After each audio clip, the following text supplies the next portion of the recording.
নমস্কার বন্ধুরা, তোমরা কেমন আছো? আশা করছি ভালোই আছো। আমি আজকে তোমাদেরকে দেখাবো পনিরের রেসিপি। দেখো, উপকরণগুলো কেটে রেখেছি। পেঁয়াজ কুচি, এটা চীনা বাদাম, এটা কাজু বাদাম, আর এখানে কিশমিশ, লঙ্কা, আদা কুচি, রসুন কুচি, টমেটো কুচি, আর এই যে পনির কেটে রেখেছি। অল্প ছেলের জন্য খালি পনির তরকারি করব। এদিকে কড়াইতে দেখো তেল গরম করতে দিয়েছি। তেলটা গরম হয়ে গেল, এখন পনিরগুলো ছেড়ে দিলাম।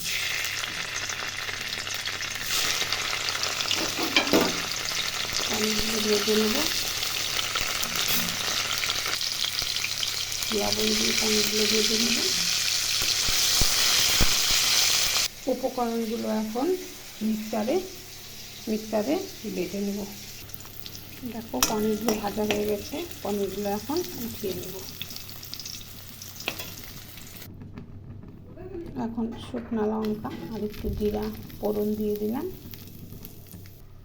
মিক্সচারে পেস্ট করে নিয়ে গেছি, দিয়ে দিলাম। এটা এখন ভাজা ভাজা করব। সামান্য নুন দিয়ে দিলাম।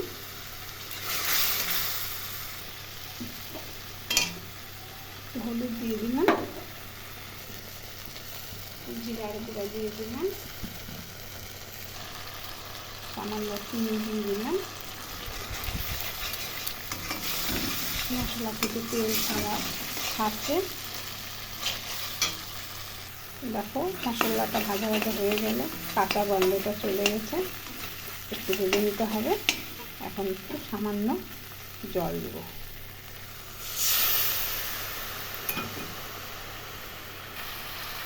দেখো, মশলাটা দিয়েছি, ঝোলটা দিয়েছি, একটু ফুটে গেছে। এখন একটু দিয়ে দেব, গরম মশলা দিয়ে দেব।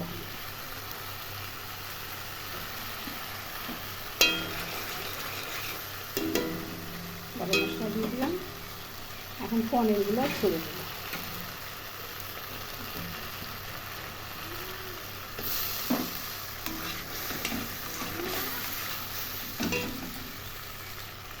অল্প করে রেসিপিটি বানিয়েছি, খালি ছেলে একা খাবে। ছেলে মাছ মাংস খেতে চায় না, পনির খেতে চায়।